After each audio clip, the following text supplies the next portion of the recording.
Hello and welcome to episode 22 of FitWithUs, the two swans. I feel like I'm working in the bingo. You're listening to one of the top 10% of podcasts on Spotify or YouTube or wherever the fuck we're putting it these days. Gary, how are we today? Mate, I am doing very, very well today. How are you getting on? I'm good, mate. I'm good. Just living the dream. Mate, I'm getting the top 10% in podcasters on my CV 100%. I'm going to beat you at that, mate. I'm getting it tattooed. Wait, what number do we need to hit to be in the top 5%? That's what I want to know next. Doesn't matter. We'll get there, mate. It's, what is it, Miley Cyrus, the climb? We just enjoy it. It's That's it. not about how fast you get there. It's not about what's waiting Hun- on the other side. It's the climb. Well, absolutely, mate, and I'm enjoying every single second of it. Hopefully our listeners are enjoying it as well. Yeah, yeah, actually, do you know what? I'm enjoying it. You're enjoying it. Like that's not saying all that matters. It's good when other people enjoy our shit, but you know what? Yeah, enjoy it. Even if it is just three loyal listeners listening to us 7 times each per week, I'll take it. Yeah, one of them's my ma. I think one of them's mine as well, to be fair. You find who that third person is? Oh, it's definitely Shannon. Well, ever since I rinsed her the other week, I don't know if she's over the. Shout out to Shannon, by the way. Thank you for being our number one fan. Yeah, cheers, Shannon, and cheers for constantly posting it on your stories. Appreciate that. Keep that up. Uh, right, what's the plan for today, mate? I believe last week we said we're going to do a bit of a Q&A. Q&A, mate, but I do have a question on that. It's actually not any question or answer that. Right, It's a question that I'm going to ask that hopefully you can answer. Right. okay. Say, no, that's probably the wrong way of putting it. Calls with potential new clients. Have you hmm ever had any absolute wild experiences with them? To be fair, not not yet because I'm fairly new into the online side of things. And I think I've not had any more than kind of 15 calls with potential clients, and there's most of them I've known before I even get them on the call, so it's just been like a catch up. Yeah, I know. So there's never been any wild calls. What about you? I think you've got a couple here, ain't you? Oh, I do have a couple, but I could be here all day on them. But I think probably the weirdest one, just genuinely from a perspective of being in a Zoom call with somebody, was like I had a call with a guy who was going for a car wash at the time, and it was just the most distracting thing of all time. It's not just the visuals of the fact that like the guy's literally getting water sprayed on his car the entire time. It's just the sound effects of everything. And yeah, it was a weird one. But like outside that, I think just sometimes when you start a call, particularly when I was new to it and was probably too embarrassed, I didn't have the presence of mind to maybe say this isn't the right time for you. But like even somebody's got like five children swinging about, and like every sentence you say, they're then jumping into having to help the kids, or the kids throwing fucking balls at them at the time. I'm like very difficult to get any sort of emotion at that point. Like, oh, what's your biggest struggles? And then you're like, they're getting a bouncy ball hit off their face. I'm like, Aye, I see that. Like, aye. My biggest struggles are, can you fucking put that down? pretty accurate, mate. But no, I just thought I'd ask that because um, yeah, no, it's just something that was in my mind. I've had quite a good few recently that have just been a wee bit on the stranger side, but I'm not diving into any of them. Too fresh for me. But it just made me think that what was going on. Cool. That will be an interesting episode, or an interesting thing to talk about in a future episode. Just mental things that's happened in our kind of uh careers so far, right, with regards to coaching. I think we would need to do what is it that you do when you start getting paid, like a Patreon version that we have a behind the scenes, because half the stuff that I genuinely would say would probably get like it probably would get me incriminated. Like there's a fair amount of stuff between myself, yourself, clients, everything else. I'm like, there's probably jail time involved in that, and at least want to make a couple of quid from it if it's that. Mate, to be fair, you've been very close to the line in these previous 21 episodes with some of the things that you said. Me as well, to be fair, but aye, sometimes I'm pretty sure you said fucking shag your granny at one point or something like that. It was I'll if you're going to say it, get it right. I said I think I'd rather finger my gran. Oh man, I don't even know what's no, I do know what's worse. But here, that paints where the spectrum is. On one side, there's this, and on the other side, there's that, and you know exactly the two ends of the spectrum now. So we're clear, and clarity is king. So, speaking of questions, Yes. today or this podcast is the questions episode. Now, we did have quite a few questions rattled in over the week. We've both taken a wee list of separate questions. Genuinely haven't really even, to be honest, looked at them yet. So I think it'll be a fun experience just pulling them up. Do you want to go first? Do you want me to go first, or what do you want to do? Yes, mate, I will go first. I put to you, Oh, sleep is terrible and I'm always tired. What can I do? And this is very fitting actually because I am fucking shattered right now. But it's not because I've not been getting good sleep. It is just purely work-based. What is your recommendation for that? Because sleep is something that I've struggled with quite a lot, and you've helped me out massively with that. So just to the regular kind of Joe blogs, going about their daily life, trying to get a couple of training sessions in per week, how would you put to them how to improve terrible sleep? I've got a few things as well, but if you cover them, then I'll just tick them off my checklist. 100%. So, if it was a client who came to me with the exact question or like what you've just said there, I would be asking more questions before I give an answer in the sense of why is it you're not feeling like you're getting a good sleep? Is it the fact that you're not sleeping long enough? Is it the fact that you're waking up during the night? The fact that you struggle to sleep? Is it the fact that you're getting, don't know, 7 hours of sleep, but you're still waking up and feeling shattered? What is the actual factor behind it? Because sleep quantity and sleep quality, albeit they're two separate things, they do overlap to a point in the sense that even if you get 1 hour of deep quality sleep, you're still not going to wake up feeling like $1 million. Like there needs to be a correlation. For most people, again, it's hard to say a specific number, but I think science would say I think 7 hours and 20 minutes is a sweet spot for most people, but everybody is different. So like take that with a pinch of salt. What I would say on that is the simple things that I have done, and I can only speak from personal experience, but I do measure, like I have for the last 2 years, measured my sleep quantifiably through data. But the things that have helped, cutting off caffeine, I used to abuse caffeine, like hands up, used to literally be the guy who drank 3 or 4 cans of, like, sure, you were there in college days. Like, I'm surprised I'm still alive. Let me stop you there. Just touching on that caffeine. Kyle once came into college, once came into class in college with 10 cans of that cheap Red Bull Emerge stuff. Yeah. Sank all of them. And I have, honest to God, I have never seen anything like it in my life. He was sitting at the table, twitching, couldn't stop talking. I'm surprised. I agree with you. I'm surprised that you made it out of that. Was that 2010? Was it 2009, 2010? Oh, mate, you're going way back. I don't know. Well, I think it was round about then. It took to 2017 for my pee to stop being fluorescent. So it was a while, like, those I, effects lasted. that was fucking bonkers. But then that's what happens when you're teenagers. You're stupid, you're young, you think it's a great idea at the time. It's going to get you through, I don't know even know it was like a physiology class or something. Yeah, And I've traded at least 10 years of my life to get, like, as in, like, I've taken 10 years off my life, 100%, just to get through that physiology exam. But do you know what? I've got a degree from it, so I'll take that. But brilliant, brilliant. But I back on it, mate. Sorry, I uh, had to get that in there. yeah, no, 100%. So, like, just even putting context that, like, I genuinely used to, like, abuse caffeine. It was one of those ones where I just took it all the time. And because I abused caffeine, my quality of sleep was terrible. And see if you're somebody who takes caffeine so caffeine's half-life somewhere between 8 and 10 hours. Like, it typically takes that long for half of it to be in your system, blah, blah, blah. But with that, if you take caffeine in the middle of the day, it's still half of it in your system, probably 6 or 8 o'clock in the evening time, which means it's still going to affect you like at bedtime. I tend to have a cut off of 2 o'clock during the day because caffeine is a wonderful drug. It does help you feel more energetic, fat loss, appetite suppression, makes the gym easier.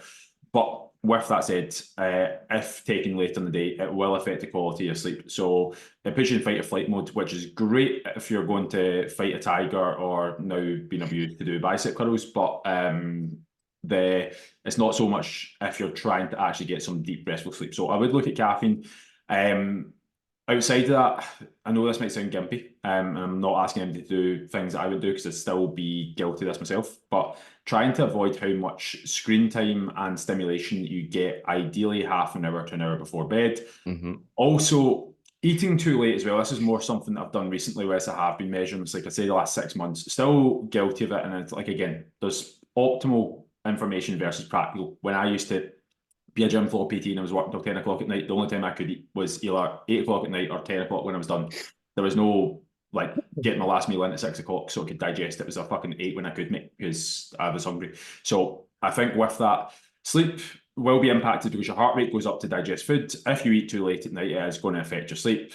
Limit screen time and also limit caffeine. Make sure that the quality and quantity of your sleep, ideally as best you can, is on the higher side. So to get 8 hours of sleep, ideally you need to be in bed for at least 9 hours because you are going to wake up during the night. It's going to take you time to go to sleep and etc. etc. etc. Went on for a bit there. Anything you'd like to add to that? Just touching on the caffeine side of things as well. Cups of tea count as caffeine. We're not just talking about coffee. We're talking about anything with caffeine in it.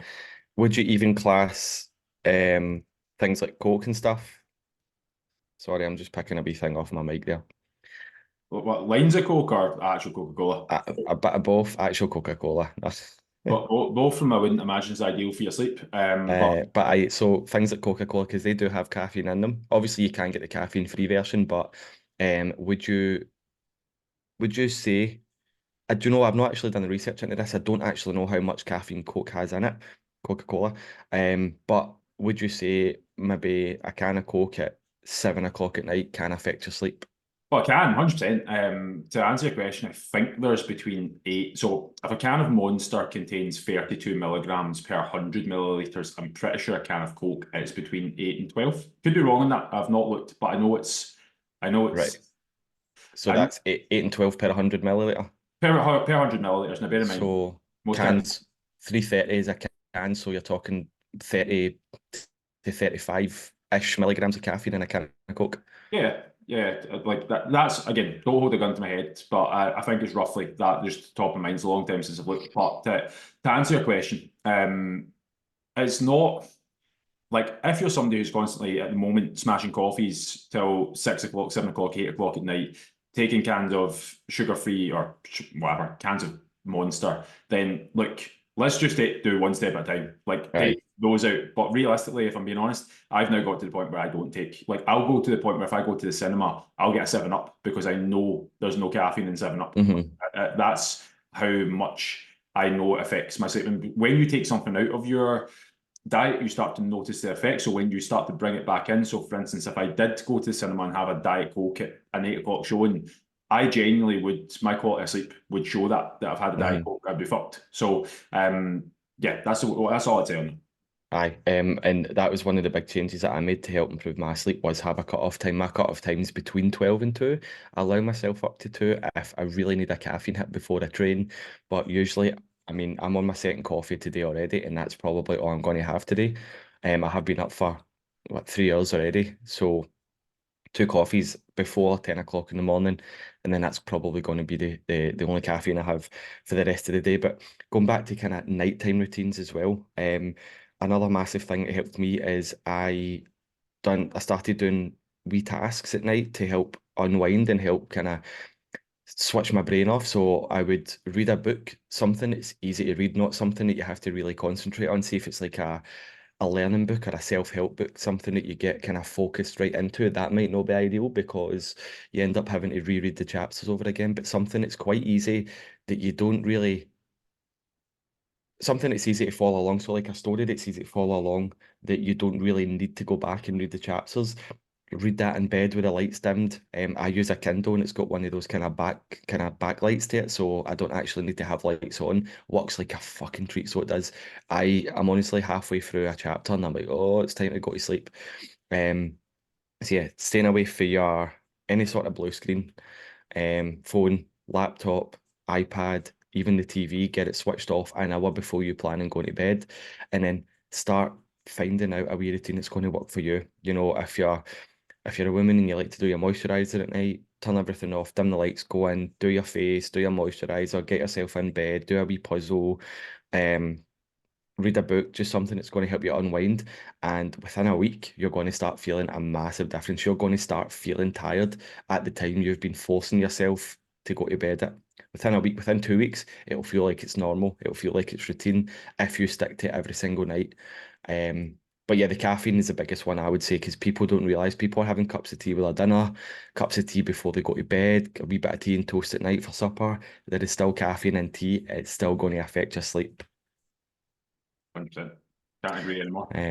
Right, I think we covered that one pretty well. But no, I just to summarize, take it one step at a time. Don't try and change it all at once because it will be fucking overwhelming. Like you'll be like, oh my God, what is going on? One step at a time. Start with the caffeine, then maybe start with the blue light, then move on to the blue light, then move on to finding a routine. Might take a few weeks, but as long as you're progressing each night, it will start to get better. Just to add to all of that, because I think we've touched on what was the question originally? Was the Sleep is terrible and I'm always tired. What can I do?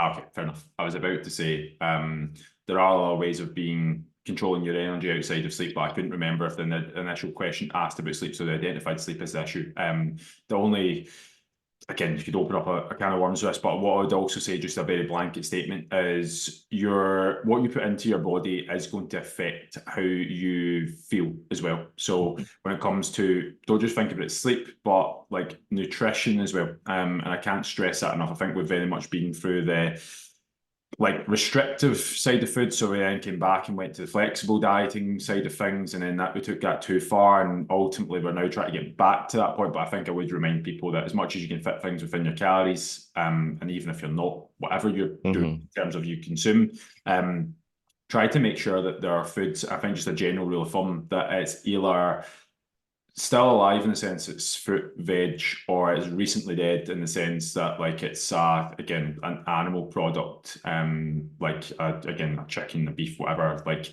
as opposed to something that's like 90 days, like 90 days, you're worried about it. So I'd say do that, control that, enjoy your sleep. Job's a good one. That's all I'd probably say on that. Plus 2 liters of water, 2.5 liters of water would be Two good and a thing. half liters of water every single day, and Diet Coke doesn't count towards that. Gary for president. Right. Right, mate, what have you got? What's been your biggest achievement so far? Oh, that's a good one. That's a good one. Um, Buying a house. Ah, the boys, fresh off. Good man. Mate, the reason that's been my biggest achievement so far is because I'm not, this isn't a woe me story, but I didn't have much growing up.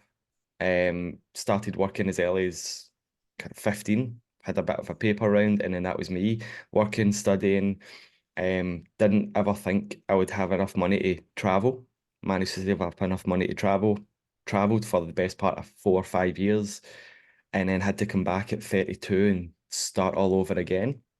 So the fact that we've started all over again a year and a half ago and we've now bought our first house together is has been my biggest achievement. I just coming for a single parent who tried their absolute hardest to put food on the table for us, done the best you could, but still like I had a Donny trackie. I don't know if any of our listeners will know what Donny is, but it's a very, very cheap brand, shall we say. Only rivaled So by Kappa, mate.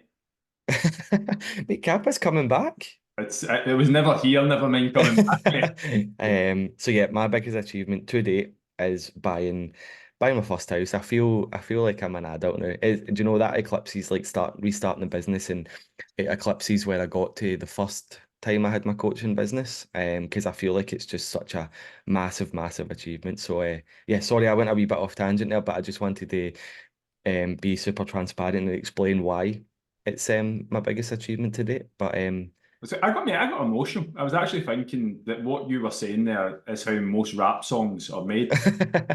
I Start from the started bottom. from the bottom, now we're here. But yeah, mate, just because I know that both me and Rach have worked so fucking hard to get to where we are today. So yeah, mate, biggest achievement. What is yours?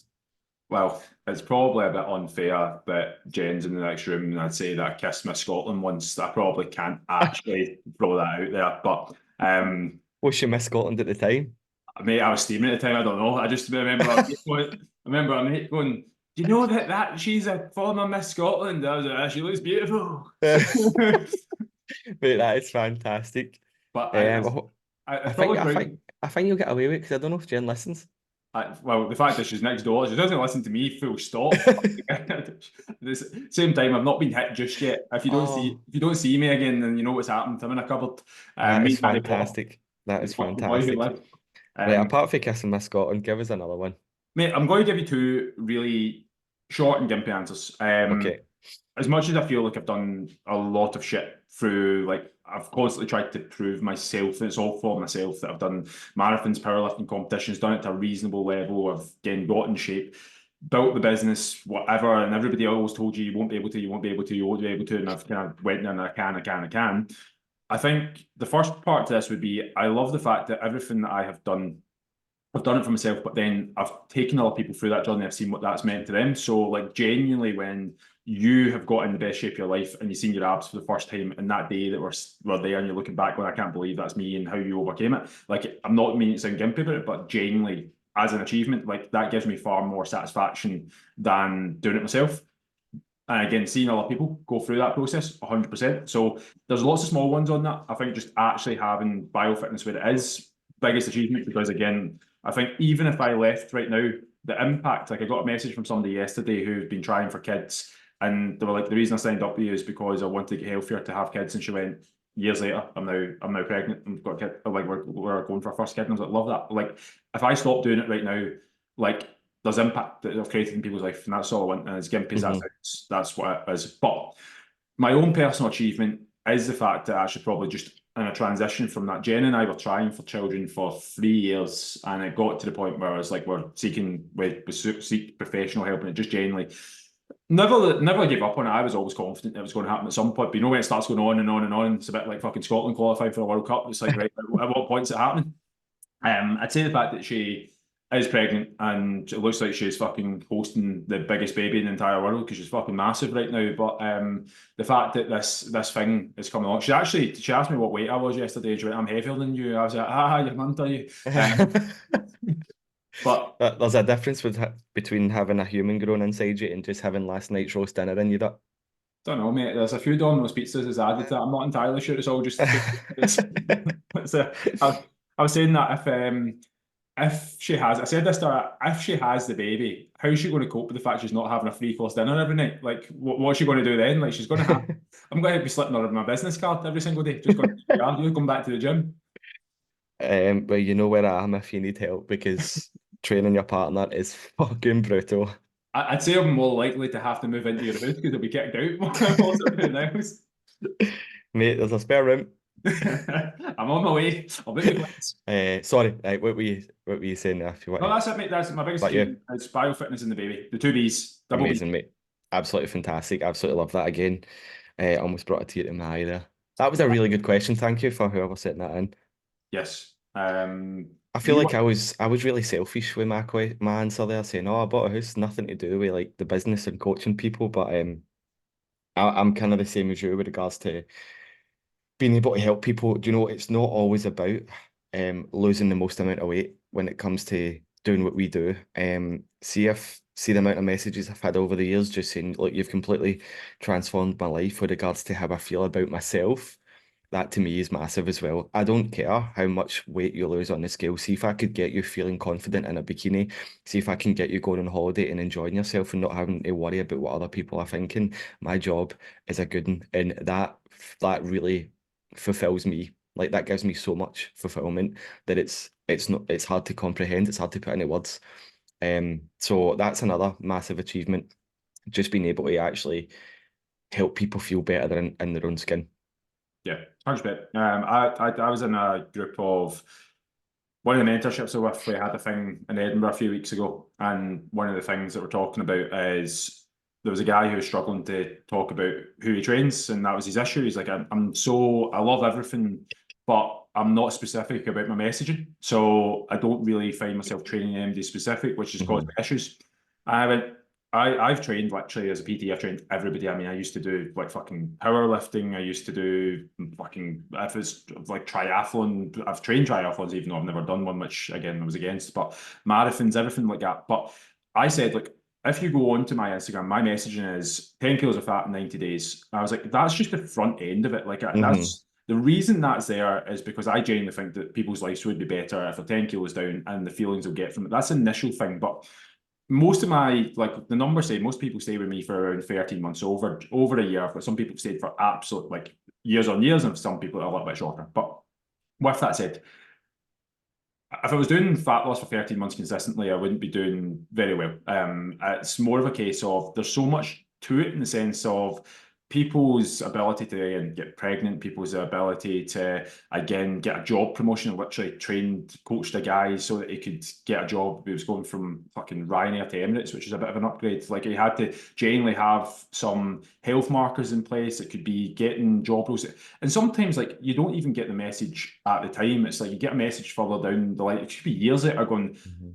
hi, mate, I know I trained with you a couple of years ago. The goal was always to do this. I've stuck to what you've said to do. And I'm now at this position where my life's changed and whatever. I'm like, class, you're still having an impact years later. I'm like, buzzing with that. So, yeah, as much as I sometimes get tempted with going to get a job at Tesco, I think it's class the impact that you can have in the job role that we do. Right, 100%, 100%.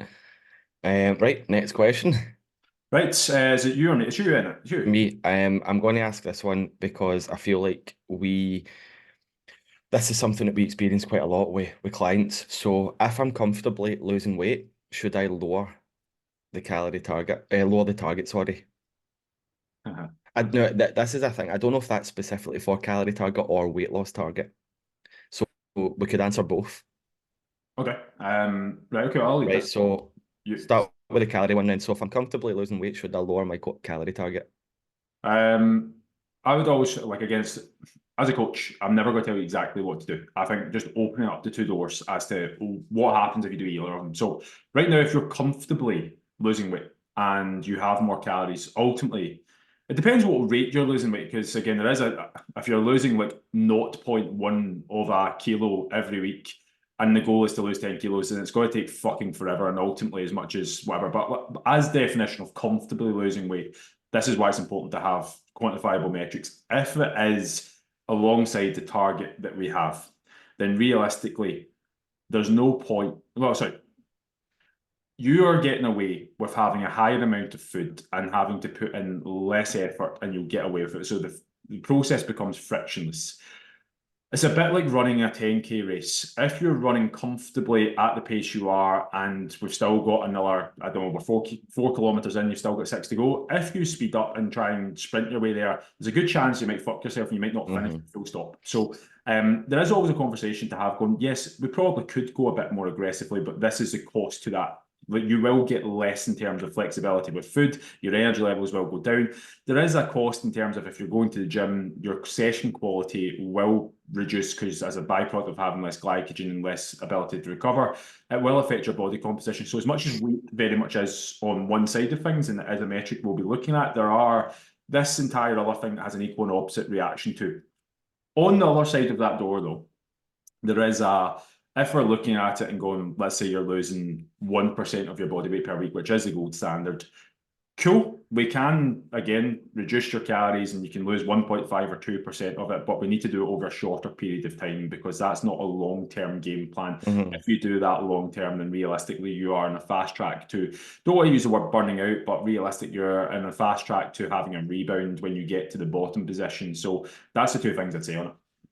That's classmate. Yeah. For me, like if you are comfortably losing weight on your current calorie target, why the fuck would you want to lower it? Like you said, ideally we want to be losing a decent amount of weight each week, having as many calories as possible and doing as little physical things as possible. Now that doesn't mean lying on the couch and stuff. I mean like if you could get away with doing 8,000 steps a day, training 3 times a week while still eating, let's just use easy numbers, 2,000 calories every single day. Why would you want to bring that down? Because you're doing a disservice to yourself almost. You're giving yourself less flexibility around food.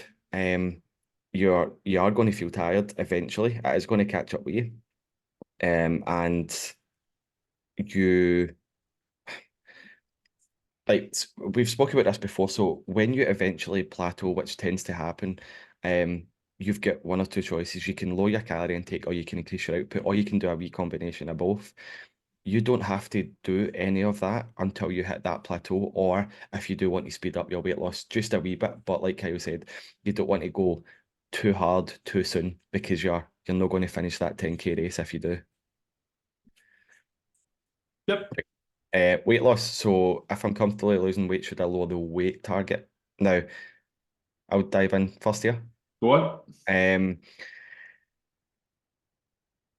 if you've got a target, a specific kind of weight target in mind, now that could be I want to lose 10 kilo or I want to weigh 60 kilo, right? Let's go for that. I want to weigh 60 kilo target, and you're currently weighing 63.5 kilo, and you feel good, you feel fine, you feel like you're energized, you're performing well in the gym.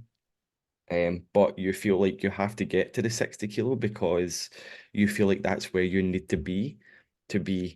And let's be honest, this is why most people want to lose weight. You feel like you need to get to 60 kilo to be socially accepted. Then I think that could be derogatory. No, no derogatory. Detrimental to your lifestyle, to your health, because you're trying to get to that weight not for your personal gain, but for everyone else to accept you. I would say no. Go based on how you feel, not based on what the scale says. If you are comfortable and you're enjoying what you're doing, you don't have to lower your target. You might get to 60 and find that you are actually happier and healthier and moving better at 63 kilo. Go by how you feel. Now, that doesn't mean to say you don't ever get to 60. You might not know that you're not happy at 60 until you get there. Try it, but don't go super heavy very, very quickly and on the calorie deficit because you will fuck yourself up in the process and that's going to make it unenjoyable. Did that make sense what I was trying to say there? My head was fucking whizzing. Yeah, mate. I would say human beings, we always change the goalposts. Yes. I've worked with enough people and done this even myself, and I always I'm sometimes ignorant enough to believe that even when I'm in the position that these things don't happen to me, but very much the same thing where we'll attach a lot of value to a certain number. And a lot of the time, when we lose weight, as much as you will feel significantly better for a lot of people and you will find that you're comfortable in your clothes, confidence comes, you do get to the point and some of the problems in life you expected. Because I think when you get to, like, let's say 60 kilos, you're like, all my problems will be gone. I mean, you get to 60 kilos, Hmm.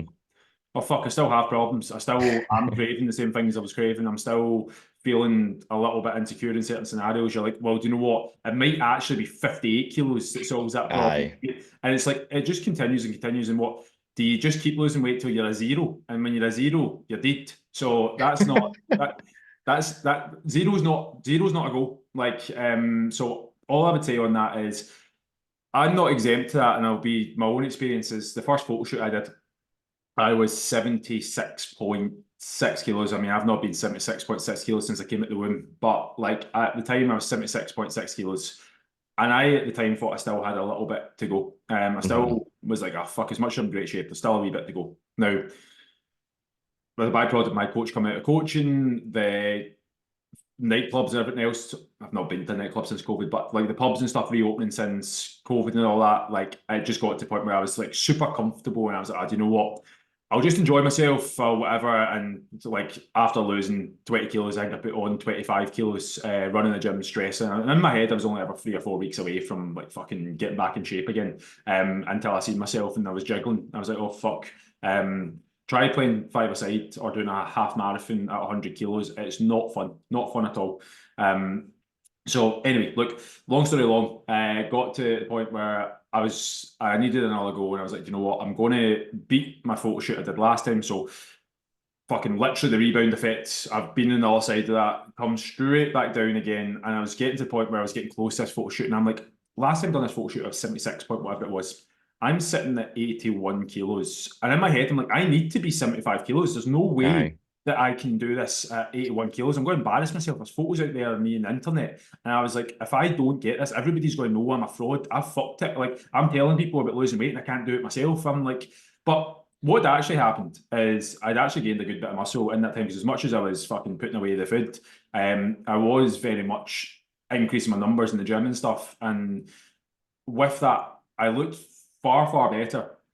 I think the photo shoot eventually I was 79 kilos, so it was 3, 4 kilos heavier than what it was the first time. I looked significantly better, but in my head I was still genuinely still chasing almost to the week before, still chasing that number. And then Hmm. I couldn't see the fact that like it doesn't matter if like the photos in front of me, I looked better. I couldn't see that. I was like, I need to get that number. And I very much get the the number changing. And it's the same with anything. If you put you in a job where, let's say we tripled your wage, like hourly wage, you'd be classed for a week. But then all of a sudden, when Hmm. standards increase, you're like, right, well, how do I get 4 times my wage? How do I get 5 times my wage? And it's just, it's a byproduct of that. And I mean, I've experienced that with anything, like business and all sorts. Like all the problems I have right now, I'm like, I'd have taken 5 years ago, but I'm still changing the goalposts going, right, well, do you know what? You're not this yet and you're not that yet. So you need to go and sort that out. And I'm like, I'm guilty of that in every aspect. So as much as it's easy advice for me and you to say, don't chase the number, it's so hard for us to actually get people into that mindset. And I can Aye, understand why it's a problem. Like, 100% completely agree with that. I have nothing to add. no, Right, we've got what 10 minutes, so do you want to try and fire through maybe two, potentially three more questions? yeah, cool. Let me just get them up. Are the SFA biased and why are they all Rangers fans? No, sorry, Uh, that's the wrong question. Sorry. hey, penalty, Rangers. Cool. So, favorite exercise and least favorite exercise. Favorite exercise squats, Cool. Least favorite. least split squats, Bulgarian. The spectrum of squats class. Cool. What's Mine's yours? mine's least favorite or favorite would probably be bench press. Least favorite would be bent over row. Right, nice. I Yeah. wasn't, I don't know, I wasn't expecting a bent over row. Mate, it's always just felt awkward for me. It was one of those movements I could never actually do. And I remember constantly people try to show me how to do it. And back Hmm. in the day, I couldn't move my hips. I didn't know what hinge was. So I think it's just always scarred me. And I'm like, I always even feel though nowadays where I try and go heavier with it, I think I'm still mentally like I can't hold the position. I can. Well, I look back at Hmm. videos, I'm very much going, that looks fine. But in my head, I'm like, that's just not feeling great. That's not looking. Aye. So it just for me doesn't feel great. Like, Mate, I get that as well. Doing any sort of kind of hinging motion, I always feel like because I spent years and years sitting in a gaming chair, I get this awkward bend in my lower back, and I yeah. feel like even with deadlifting stuff, I feel like my back is bending, like folding. And when I Yeah. look at the videos, I'm like, you could fucking iron a t-shirt on my back. And well, for anybody listening, that's the most important thing about taking videos. Like Hmm. I used to, when I used to do powerlifting with people, I particularly deadlifts and stuff. I would always take video feedback because a lot of time when I'm saying things and I'm making corrections, they can't see them. But when it's a heavy deadlift and like I'd have people, I had a guy, Gaz, must be something in the name that sounds like yours, where people are super like analytical about themselves. But he used to be really strong, but fucking hated how he felt with things. Hmm. I started to show him the video, going, mate, it might have felt horrible. Like deadlifts when they get heavy, they all feel horrible. But you actually look back at it, you're absolutely spot on. And you look back Hmm. at the video and go, well, actually, you know what? That was a lot smoother than what it felt. And I'm like, yeah, take videos of things, like 100%. Aye. I always record your workouts if you can. I know it's a daunting thought trying to record exercises in the gym, but do you know what? There's more fucking tripods in the gym now than there is personal trainers. Correct. Yes. Right. Next question. Uh, So rapid right, fire. right. How to increase squat depth, leading off the back of my squatting. Um, two answers here. Three answers. Increase your hip mobility, increase your ankle mobility, and sit in a deep squat every single day Yep. while supporting yourself. You can use a door frame, you can use a TRX, you can use a frame at the gym, just something to support yourself and hold on to whilst you sit in that deep squat position.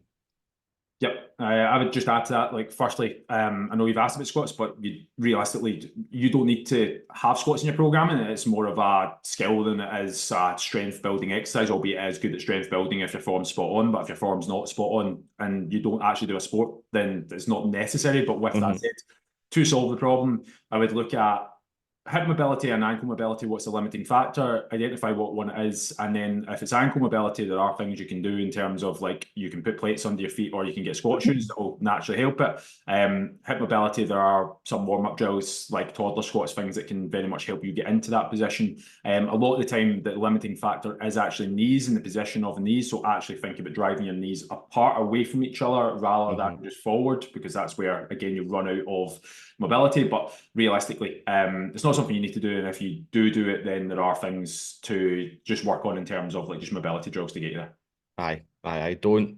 None of this fucking stretching nonsense. Do actual mobility drills, get movement in the joints. Um, Most of the clients I worked with, it has been knees and ankles over Yep. hips. Not a lot of people realize how important ankle mobility is for a nice deep squat. So here's the thing. I've got shite ankle mobility, always have. I'm fully aware of it. I've owned it. Last year I started working on it because I could get away with years of just having this thing. Someone would argue with me that if I had my flat runners on, flat shoes on, and done a bodyweight squat, I'm just about hitting parallel. I struggle to get below parallel without me fucking butt winking or again rolling or whatever. Put a pair of squat shoes, elevated heels, take my ankle mobility out of it, then I Hmm. can squat 230 kilos, and I can squat 230 kilos and it looks smooth. So someone can't tell me that I don't have the right to put a bar on my back. Like I'm winning powerlifting competitions. Like you can't tell me that I don't have the right to squat and it hasn't had benefit to me. I'm not shitting out my spine doing it. With with that said, I think addressing as much as I covered up the issue, like very much it was a limiting factor when it comes to I started to try to learn how to do Olympic lifting. And when you do Olympic lifting, there's no hiding spot. So with that, like I've had to go back and work on it. But there are things to do to cover up the problems, but it does take time to work on the problems. Be accepting of Hmm. the fact that you need to put the time in to do that. Question: how do you become more confident? Oof. Um, for one, you start speaking to yourself better. Yes. You start treating yourself the way you would, or you start treating and speaking to yourself the way you would your best friend. Well, here's the question. I got asked this at James Smith. No, I didn't. Sorry. I went to a James Smith event and the question he started asking the audience, he started coming around him and Darren Cartel and they started going, what is confidence to put you on the spot? Hmm.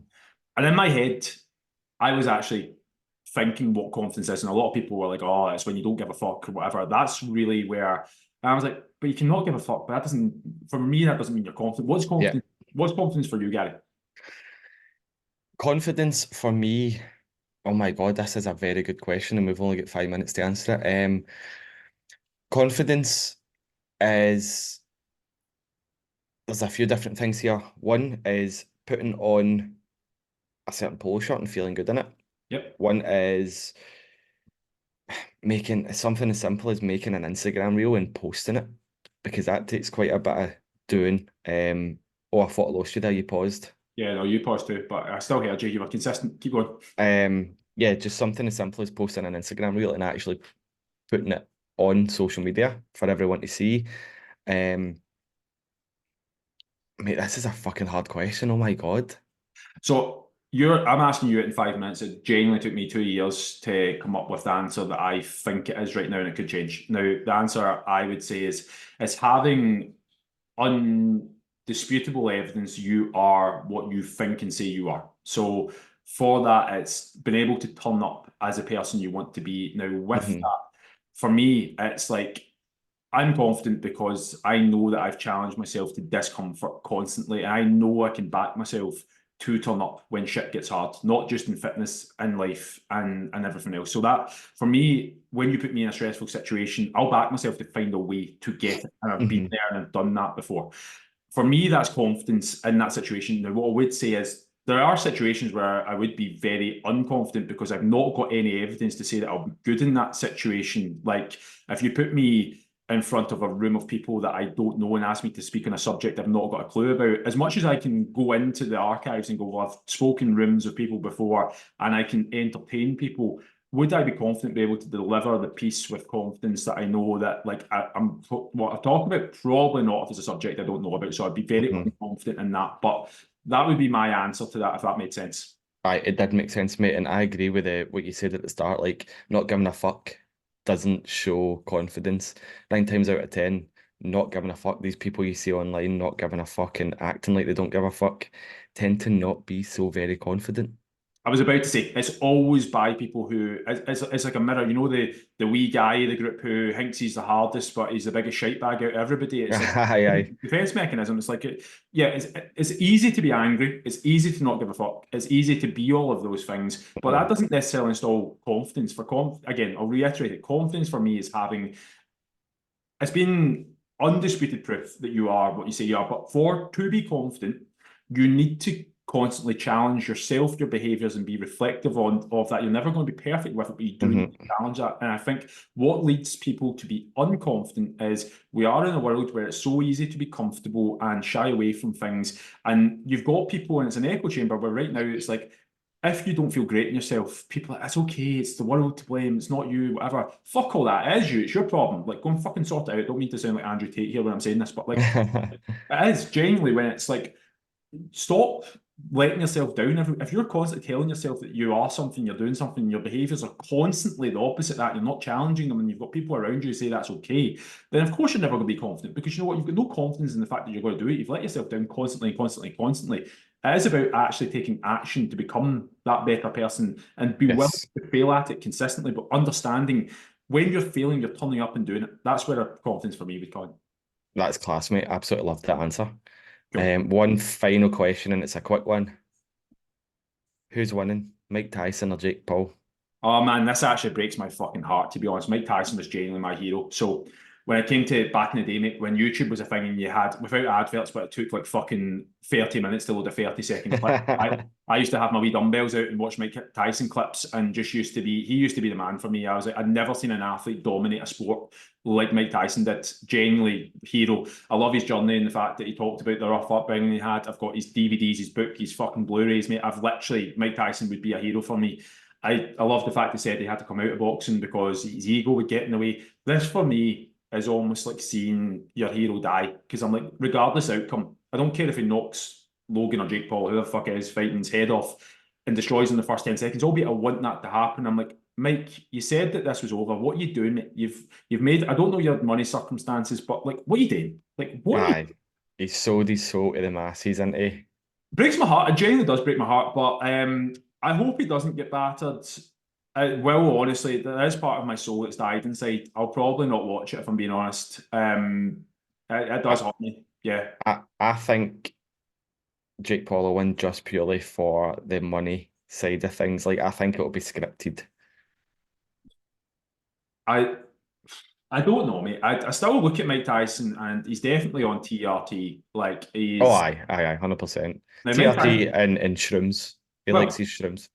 sure, mate. He'd probably hallucinating and see about seven Jake Pauls and battles them all, but I don't know, mate. I mean, you look at somebody on TRT, like Joe Rogan talked about this like 4 years ago when Mike Tyson was back training a wee bit, and he was like, he looks like he's in his 20s again. And like, you don't Mm. know. We're in a day and age where like Mike Tyson on TRT, does that mean that like as much as he's 60 years old, does that mean he's equipped to fight like he's 30? I don't know. I don't know if you can fucking stop the aging process that's already happened. I don't know enough about it, but with all that said, I think it's an absolute. It's like remember when Celebrity Deathmatch was a thing and all that. Oh, aye. For me, it's like that. It's like watching. I don't know who your favorite player was, but it's like watching fucking. I was about to say Zidane, but I'm going to think the old Ronaldo. You know when you seen him in the Sunday League Hmm. advert? It's like watching Ronaldo come back and play a game of football. I'm like, as much as it is Ronaldo, the original Ronaldo, it's no Ronaldo. Like Aye. you can't realistically put Ronaldo up against like fucking prime. I was going to say Maradona, but he's dead. But like you can't put him up against somebody and go, oh, who's going to win to whatever. It's like it's a lot of shite. They're well Hmm. past it. Like I'm not paying to watch your shite. Fuck you.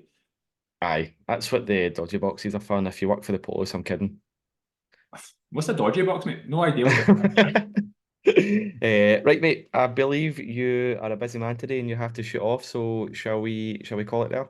Yes, we'll call it there because I actually do need to shoot. But guys, cheers for listening. Episode 22. You've been with us for the top 10% of podcasts, soon to be the top 5%, and ultimately the top 2%. Yes. Cool. Cheers for listening, guys. Speak to you later. Wait. Where can they find you? Oh, at BioFitness88, soon to be Kyle at BioFitness, but BioFitness88 at the moment. Brilliant. Gary, where can they find you? At GMAC_health and fitness. As always, I'll put the links to our Instagrams in the description of the podcast on Spotify and on YouTube. Predictions for the weekend, Gary. What are you saying? What are you saying? Oh, I think it's going to be a draw. Do you? My heart says 2-1 Celtic. My head says 2-1 Rangers. Not I think entirely sure. the game's going to be done by the time this episode comes out, man. So we'll see who's right. I know. Yeah, no decisions, no happening. Now, Yeah, now, penalty at Rangers, Tav skies it. I'll take that, mate.